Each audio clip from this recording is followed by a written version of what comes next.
Today we'll look at the Bernoulli effect. So suppose we have fluid flow in a pipe which is constricted at one end and wider at the other end. So suppose we look at a few streamlines of the fluid flow.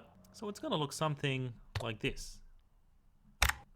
So if we just draw a few streamlines,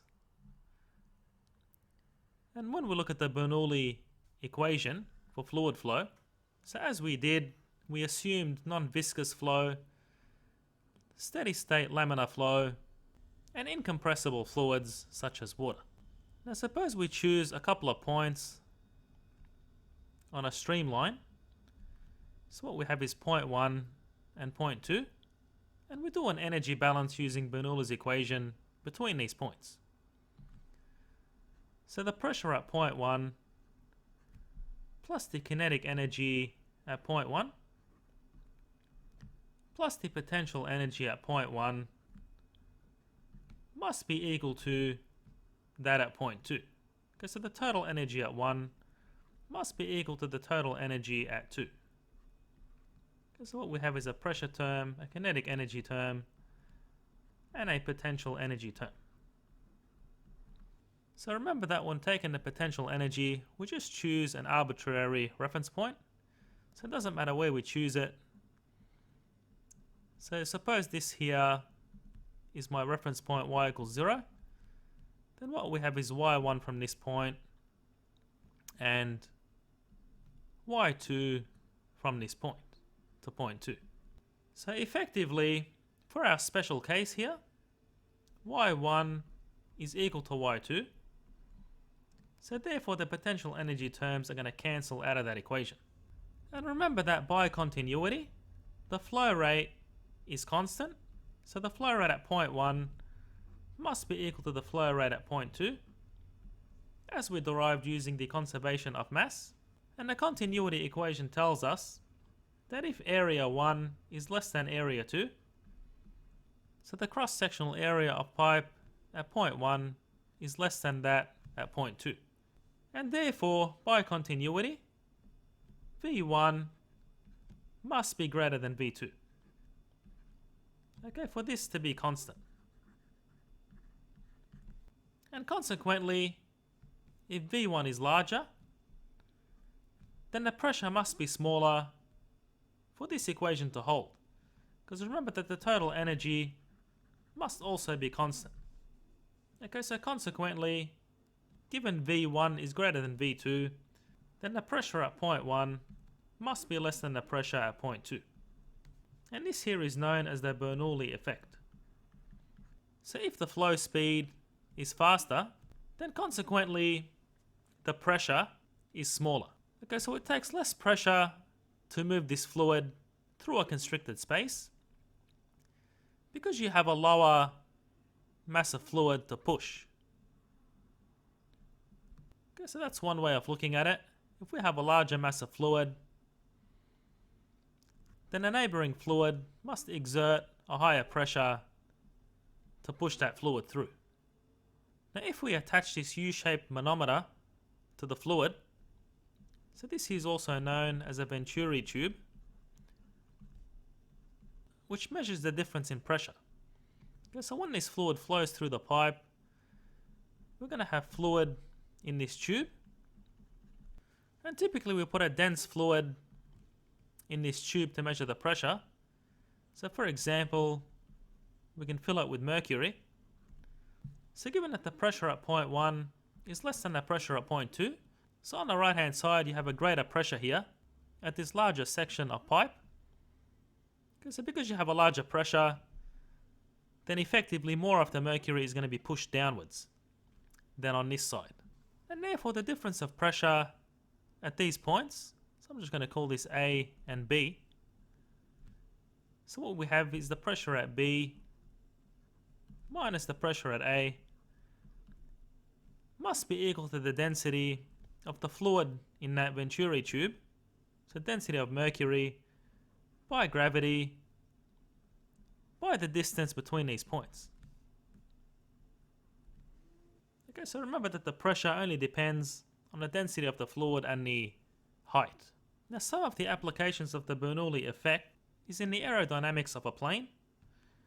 So suppose we have the wing of a plane, looks something like this. And if we take a section out of it, so this is the cross section of the wing, which we call the airfoil.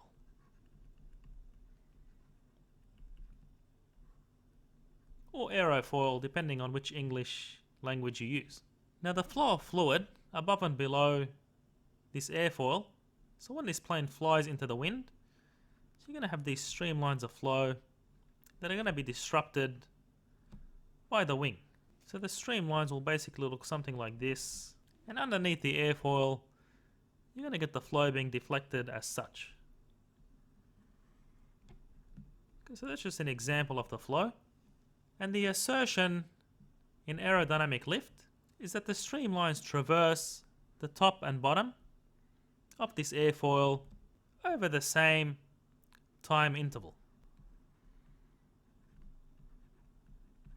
So basically you would design this airfoil such that the top edge is longer than the bottom edge. Okay, so because the flow must traverse the top edge and bottom edge over the same time interval, so effectively the speed of flow over the top edge must be greater than that under the bottom edge. And consequently, by the Bernoulli effect, the pressure at the top edge must be lower than the pressure at the bottom edge. Okay, and this difference in pressure effectively generates a lift force. So you're going to have a lift force that's pointing in the upward direction that causes the plane to fly. And of course the wind flow is also going to cause a drag force that pushes the plane backwards. So this is our drag force, and therefore the net force on this airfoil will look something like this. Okay, so it has a drag component and a lift component.